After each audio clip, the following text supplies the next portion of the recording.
Mixtape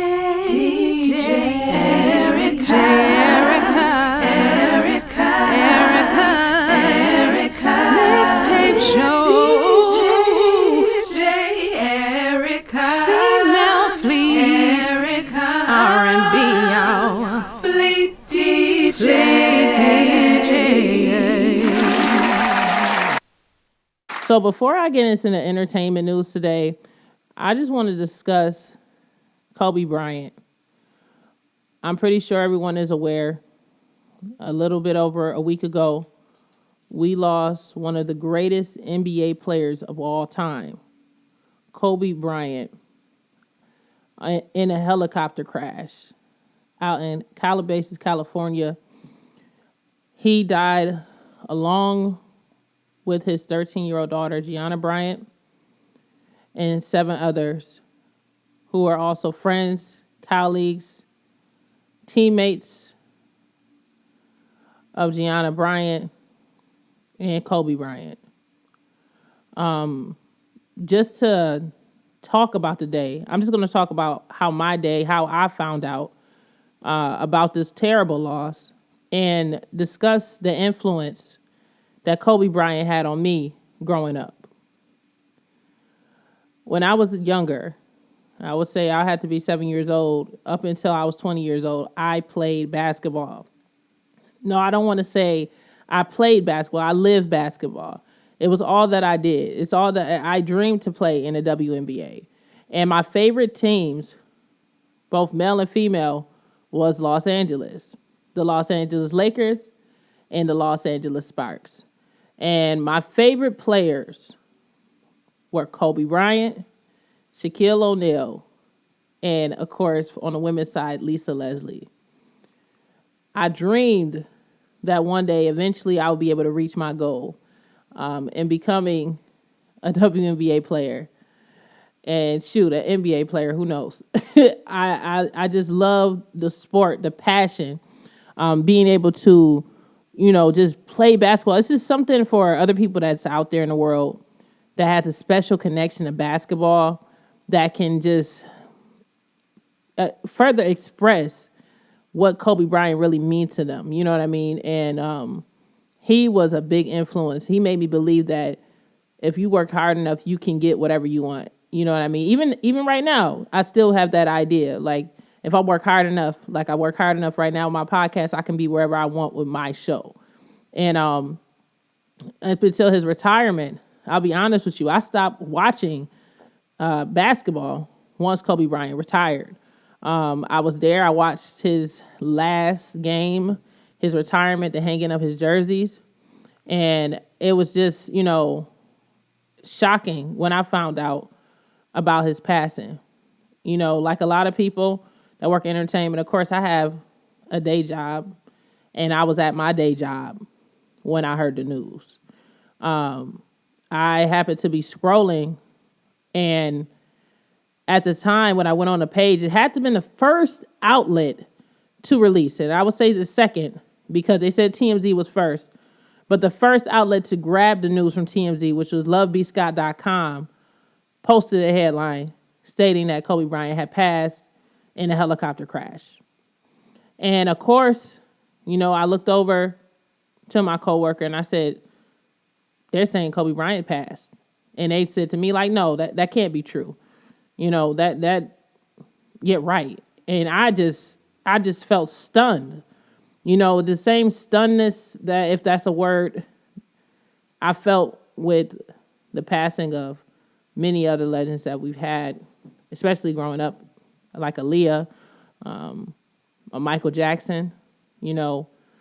Those passings was just something that you didn't want to believe at the time, and you couldn't believe that it was happening.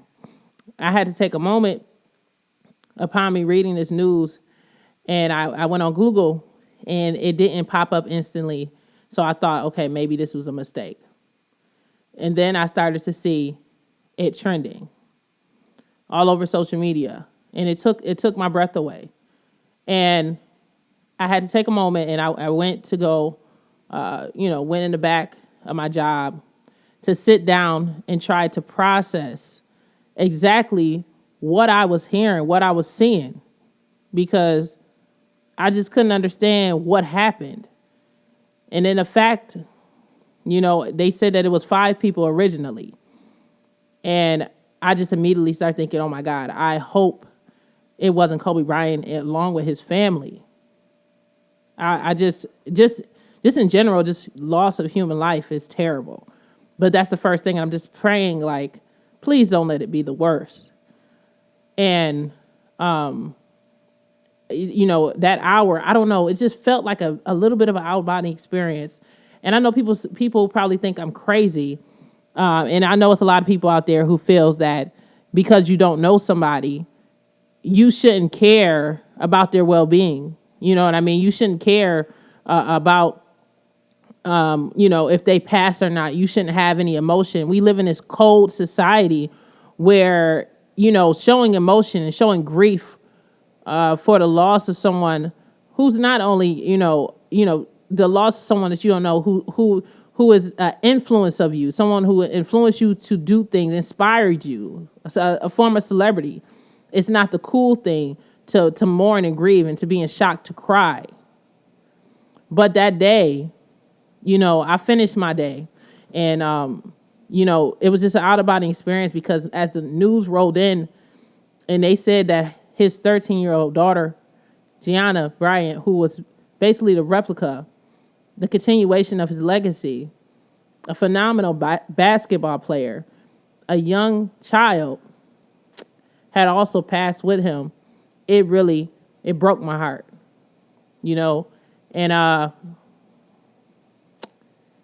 it took me a minute to, it's been a week now, so I'm talking on the subject, more composed, because I walked outside and I seen the weather in my area. And when I tell you the weather matched the mood, it matched the mood. It was so dark and cloudy and just depressing. And I just couldn't understand, like, was I in a twilight zone? Is it true that Kobe Bryant, one of the greatest players of all time, has died in a helicopter crash, and that his child went with him, and that his 2 other children went with him, and his friends who were on the plane went with him and was gone? That hurt me. That hurt me so bad. And I still couldn't process it until I went home and turned on the TV. It's one thing when you look into your phone, and we have these phones and they say these things, and we read through it and we're like, okay. But to watch it live on TV, y'all, it really broke my heart. And I just sat home and I cried, because it just didn't feel right. And I really loved Kobe Bryant. Like a lot of basketball fans loved Kobe Bryant.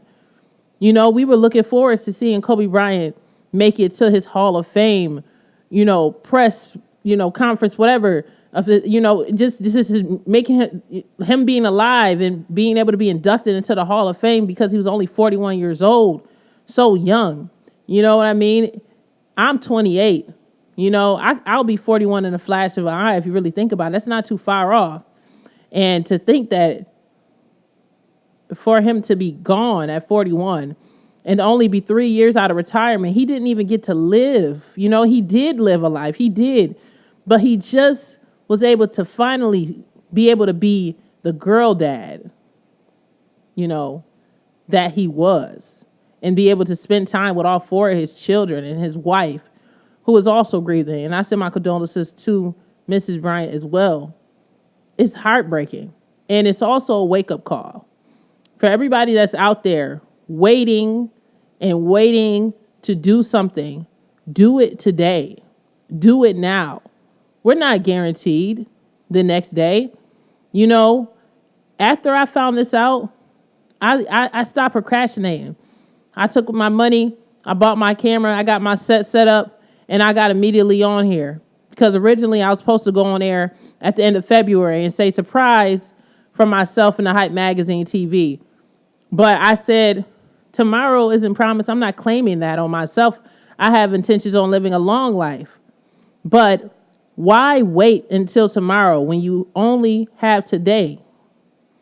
This is the only moment that you have right now is what you're guaranteed.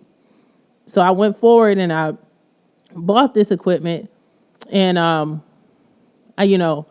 just thinking about Kobe Bryant and how many plans he had for himself and his daughter, and everything else that he had planned. And unfortunately, he's not here to see it.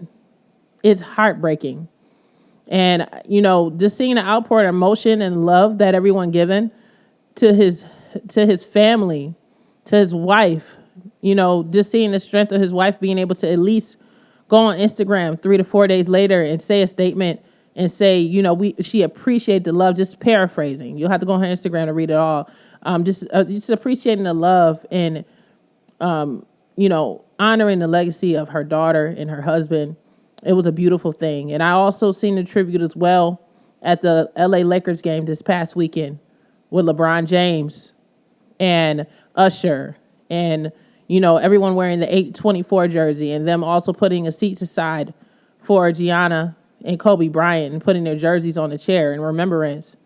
And it's a beautiful thing. And, it's a shame that we won't be able to see young Gianna Bryant grow up and live in her father's footsteps and push it forward, as Kobe Bryant was so excited to do. And it's a shame that we won't be able to watch Kobe Bryant age out. And it's just something that bothers me, y'all. It just seems like all of our black entertainers at a high status, they just don't age out. It bothers me.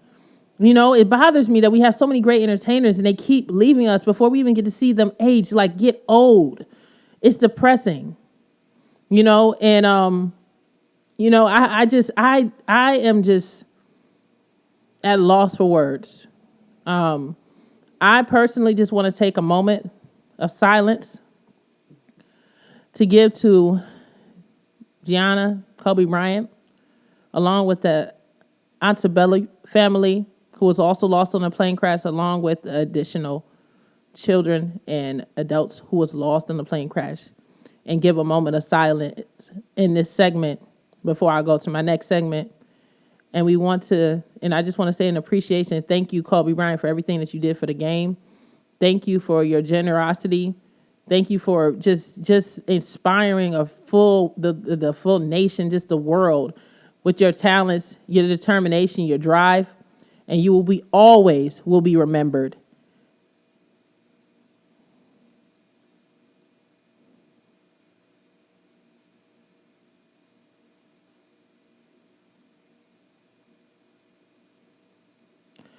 I'll be right back after this quick break, and we'll start our entertainment segment, the DJ J. Erica podcast. Y'all, if y'all looking for dope fashions, make sure you guys check out RLH Apparel, rlhapparel.com. This is the official sponsor of the DJ J. Erica podcast, the first sponsor. If you're interested in sponsoring the podcast, hit me up at iamdjjerica@gmail.com. That's iamdjjerica@gmail.com. Check out this hat, y'all. They even got clothes and wardrobes. Go on my Instagram at DJJerica or at the DJ Jerica podcast and check out all of the dope fashions that I got to wear and with sponsorship with RLH Apparel, y'all. Man, it's definitely dope. It's based out in LA. Shout out to Los Angeles, y'all. They always got the fashions, and of course, I'm rocking these dope hats. Shout out to the creator, RLH, y'all. And let's move forward with more hot topics, okay? So let's talk about these Grammys, okay? Let's talk about all this drama that's going on right now in regards to black media being snubbed, about Diddy, Mase, just basically just black business in general, okay? Let's talk about this for a minute, okay? Okay, so Diddy won the Icon Award for the Grammys, okay? And he definitely earned that. He's been in the industry for 30 years. He created the Bad Boy label, which is known for the Notorious B.I.G., and a lot of dope talent came out from under that label, okay? Now, Diddy decided to go on a speech saying that black entertainers at the Grammys weren't being honored enough. They weren't getting the proper treatment. unfair treatment. Now, this is something that's been being said for years. This is something that we've been hearing this, but Diddy decided to go off the record and decide to do this speech while he was getting his Icon Award and talk about black people being treated fairly when it comes to entertainment and business. Now, in regards to that, I agree. However, it looks as if Mase, everybody know who Mase is. He's a part of the Bad Boy label. Everybody know him from More Money, More Problems. He was also featured on Brandy Sitting on Top of the World. He got a ton of hits. A lot of hits. I can't think of them off the top of my head, name by name, but y'all know who Mase is, okay? Well, he heard what Diddy had to say, and he had a comeback for him because he felt like Puffy, was being a hypocrite, okay? Making allegations that Puffy basically ripped him off when it comes to his music catalog and his masters, okay? So he decided to go on Instagram the other day and decided to shout out Diddy for his wrongdoing and his unfair treatment in regards to him being paid and making sure that he stayed paid. A lot of the artists on Bad Boy, it's not much of a shocker, but a lot of the artists seem to not really make it that far after a couple of albums, couple of hits. It seems like they disappear into obscurity. No one knows what happened to them, or unfortunately, a few of them is now deceased. And I guess Mase just felt some type of way. And I guess he decided to speak up on his behalf in regards to his unfair financial treatment by Sean Diddy Combs. And this is what his response was on Instagram in regards to Diddy making a speech about the Grammys. Now, before he did that, he put the Instagram post up with a post from Meek Mills that said, "What's up with all these different race men that got all these young black kids in slave contracts in the music industry? Come get with us. You need help fixing your situation. Hashtag DC X Rock Nation. It's literally stealing now. We found something we can get rich off." So he posted that picture. You can see, I don't know if you guys can see it good. And then he decided to go in on Puffy. So he said, this is what Mase said at the bottom of the post. "Diddy, I heard your Grammy speech about how you are now for the artist and about how the artist must take back control. Now, I will be the first to take the initiative. Also, before we ask for other ethnicities to do us right, we should do us right as we should do us as black people better, especially the creators. I heard you loud and clear when you said that you are now for the artist. And to that, my response is, if you want to see change, you should make a change today, starting with yourself." Y'all, this is long, okay? So just, breathe with me, okay? I'm about to continue. "Your past business practices knowingly has continued purposely starved your artists and been extremely unfair to the very same artists that helped you obtain the Icon Award on the iconic Bad Boy label. For example, you still got my publishing from 24 years ago, in which you gave me $20,000, which makes me never want to work with you as any artist wouldn't after someone is robbing you and tarnishing your name when you don't want to comply with their horrendous business model. However, people would always ask, what's up with Mase? So I would be forced to still perform and to not look crazy when I was getting peanuts, and the robbery would continue. So many great moments in people's lives and music were lost. But again, I roll with you. In the face of death without flinching, you still wouldn't do me right. I never said anything because I wanted to wait until I was financially great so I can ensure that I was addressing this from a pure place and not out of spite. To add insult, you keep screaming black excellence and love, but I know love isn't free. So I offered you $2 million in cash just a few days ago to sell me back my publishing. as his biggest artist alive, that always shows you respect for you giving me the opportunity 19 years ago. At 19 years old. Your response that was, if I match what the European guy offered him, that would be the only way I can get it back. Or else, I can wait until I'm 50 years old. He said he can wait until he's 50 years old. And it will revert back to me from when I was 19 years old. You bought it for about $20,000. I offer you $2 million in cash. This is not black excellence at all. When our own race is enslaving us, if it's about us owning, it can't be about us owning each other. No more hiding behind love. You changed? Question. Give the artists back their money so they can take care of their families. Okay, so man, that was a lot. You know what I'm saying? My personal opinion on it, I hope that Puffy does the right thing and, pay Mase what he owes him. If that's the case, that's the allegation. It's sad to see artists get ripped off. Diddy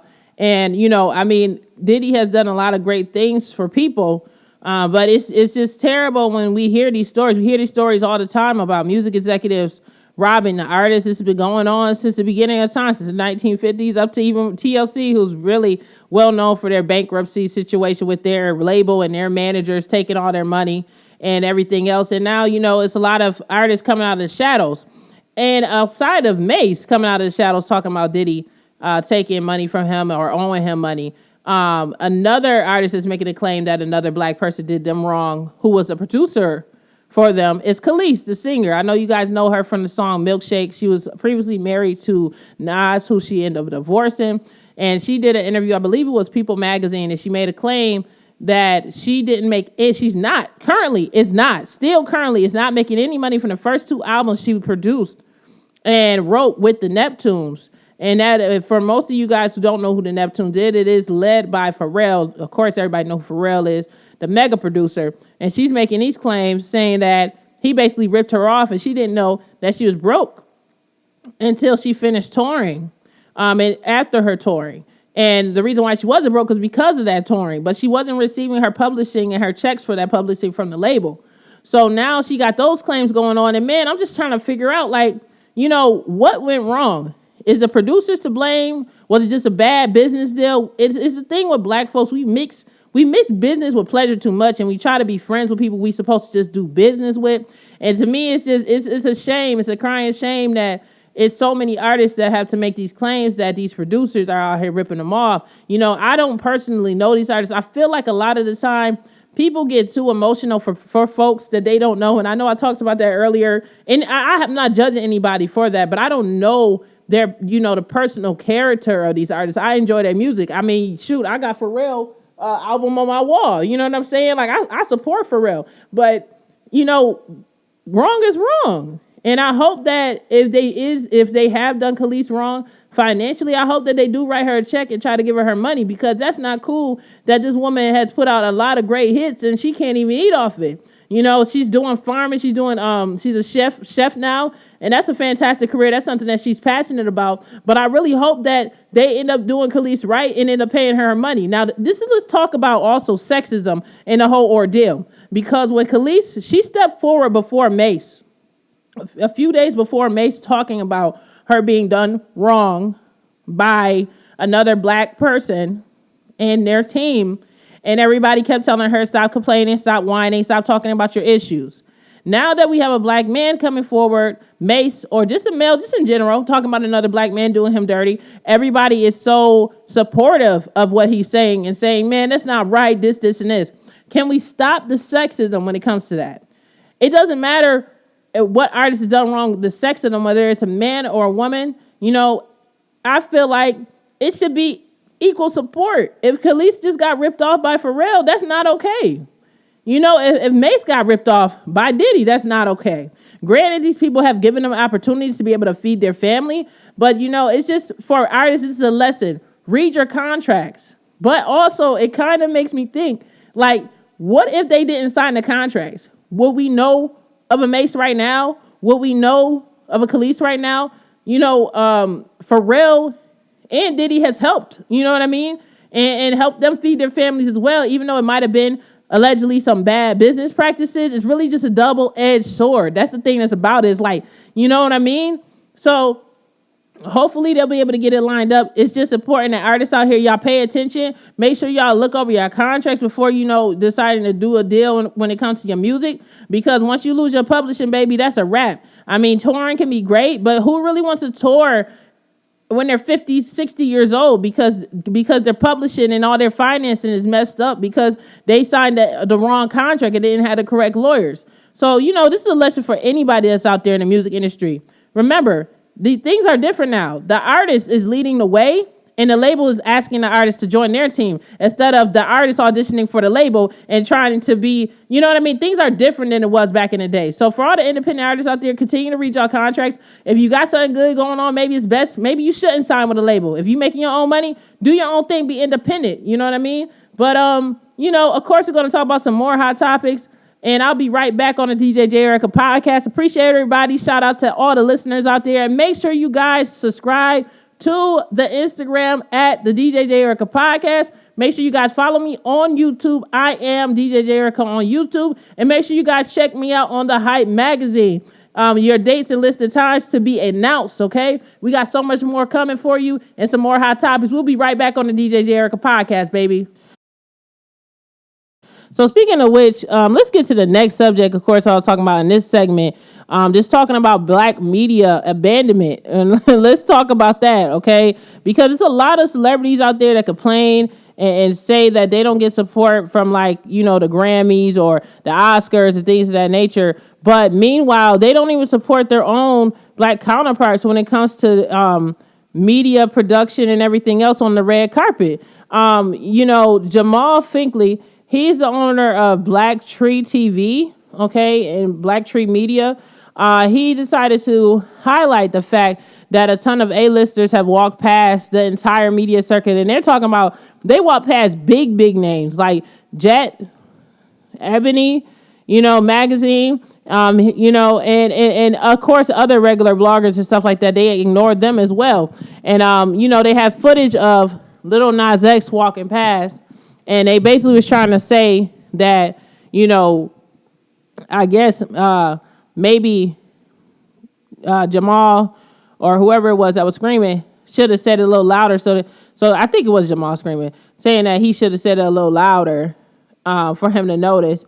Well, that's fine. But why did Rick Ross walk past and he heard him say hi? You know what I mean? Like, I just feel like when it comes to just entertainment in general, it's just so many egos out there. They want approval from people like a People magazine, and you know what I mean. Of course, the more Caucasian-owned publications, which is fine. But while you're doing that, make sure that you try to support the people that were supporting you on your way up. If it wasn't for the hard work of a Jet magazine, or Ebony magazine, or even the Shade Room, a lot of other bloggers. I mean, Lovely T, I can just think of so many bloggers that I watch daily that talk, daytime, tea time. A lot of black bloggers that talk and their shows, it's not all about dragging people down and making them feel bad about themselves, but it's legit media and it's reporting. And I just don't feel that it's fair for an artist or just a celebrity in general, a movie star, whatever, to complain about inequality, but meanwhile they don't even support their own people. You know what I mean? Like, to me, that's just ridiculous. How are you going to complain about mistreatment, but meanwhile you don't even support your own people per se? Like, you know what I mean? To me, that's crazy. You know what I mean? That's like me complaining, like, oh man, I don't get treated fairly. Well, this group of people don't treat me fairly, and then I look at my own people and I I look at my own people and I'm just like half-stepping on purpose. That's basically what's going on. You know what I mean? It's like bad business, basically. If you really think about it, we're talking about media. That's business. This is all about, how do you support your fellow entrepreneur brothers and sisters and stuff like that. And I just feel like that's something that maybe in Diddy's speech that he did on the Grammys, maybe he should have, talked about his own brothers and sisters being better towards black media, you know what I mean, and things of that nature, because this happens all the time. You know what I mean? You guys will show up to the Grammys and get snubbed and be in your feelings and be drunk at the podium complaining and all this other stuff and going through these things and these emotions. But meanwhile, you got Jet Magazine, Ebony Magazine, you have the Soul Train Music Awards, NAACP Awards, a lot of other award shows, BET Awards, that are there to honor you, and you guys don't show up. You know, we only get the new and up and coming acts at those shows. And then once those acts blow up, they could follow the same pattern. I'm not understanding that pattern. You know what I'm saying? So hopefully y'all can get it together. You know what I'm saying? Start appreciating, you know, the people that are helping you up, because the same people that you meet going up, you would meet going down, like the quote will say. So I would hope that a lot of these celebrities that is watching my show right now would just take a minute and, you know, and just think about that black blogger that you snubbed. You know what I mean? You know, were you snubbing them before you made it? You know, is it the money that got to your head that made you think that this person isn't in the same caliber as you? You know, it's just something to sit and think on. And on that note, I'm going to do my last segment of my show. And we're gonna talk about my music playlist. That's my Apple playlist. And what songs did I add to my playlist? I know you guys see me on Instagram talking about it. But what I do is since I am a DJ, I love music. Clearly, you can see behind me all the records. I'm gonna highlight my top 3 songs of the week that I added to my playlist, and a lot of throwback. I love throwback music. So I'm gonna talk about that. So let me just go through my list now. So, one of my favorite joints that I'm listening to right now that I got on my Apple playlist is Donnell Jones, I'm Gonna Be. It's a smooth, cool R&B. It's just a good feeling song. Like I put that record on repeat, yo. Like it's just like one of my favorite joints that I listen to for all the R&B listeners. And everybody know I'm mostly an R&B DJ. I love mixing the slow jams and of course the new R&B as well. And that's added to my playlist.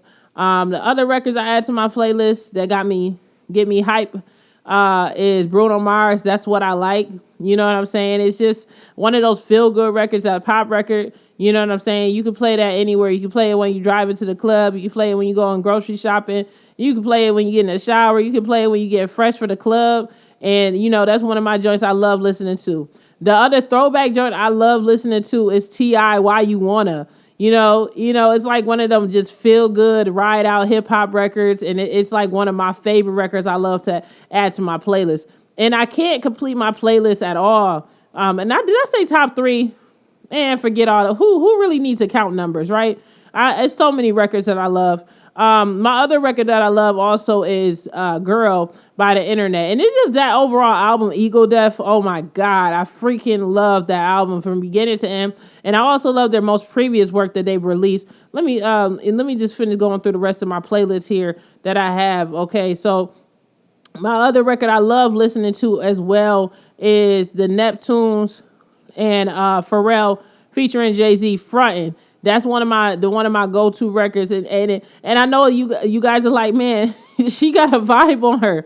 She got a vibe, and my vibe is really chill. Like my attitude is chill, so I love listening to them chill records. But let me tell you my turn up record that's new and upcoming.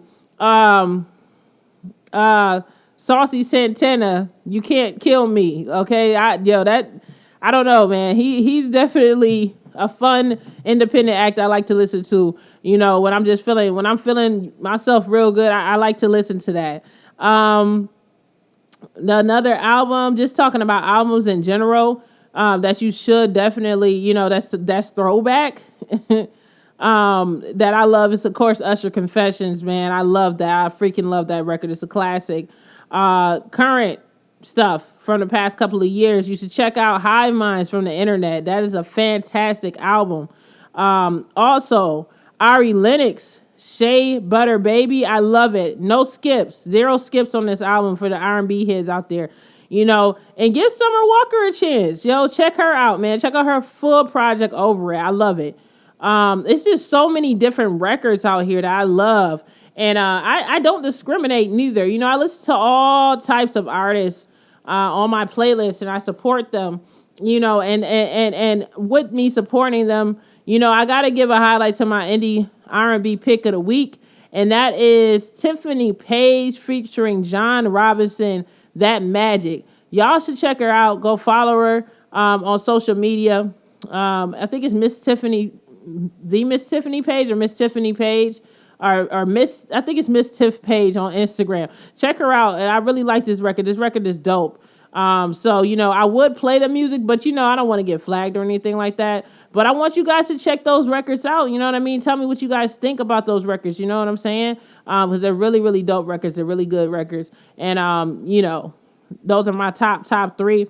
Now, this is the wrap up towards the end of the podcast. Just in general, I just want to say thank you all for the love and continued support of my show.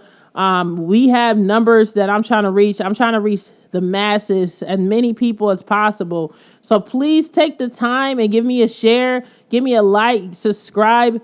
If you're watching on YouTube, make sure you guys follow me. Also on Apple Podcasts, I'm on Spotify, I'm on Stitcher, I'm on every major podcasting area, Google Play, any place that you can listen to me, you can listen to me, okay? Because I know a lot of times you guys watch the video, you're working out, you can't watch the video on YouTube because you don't want to pay for that music playlist subscription or whatever the deal is, but it is okay. And I understand it, baby. I totally understand it. So, but just give it a try. Give me a listen. Give me some support. Like I said before, if you guys want to be featured possibly on my favorite playlist, I do this at the end of every show. Make sure you guys submit your music to IamDJJErica@gmail.com. So I am trying very hard to, try to highlight my favorite records that's from old school and new school. But I also, want to, get some independent artists in there. So if you think you got a dope record, send it to IamDJJErica@gmail.com. I'm going to give a review and I might give you a shout out. Much love. So just wrapping it up, man. I just really want to say thank you guys. Thank you guys for taking the time just to listen to my show. Man, I went through a lot to put this together. I had a little bit of technical issues. The lighting went out a little bit. I'm trying to produce a full show here, man. But let me get off of here. Y'all be safe and y'all be peaceful. Be safe. Much love. Love you on your family, friends, your loved ones. God bless y'all, man. I'm out. DJ Erica.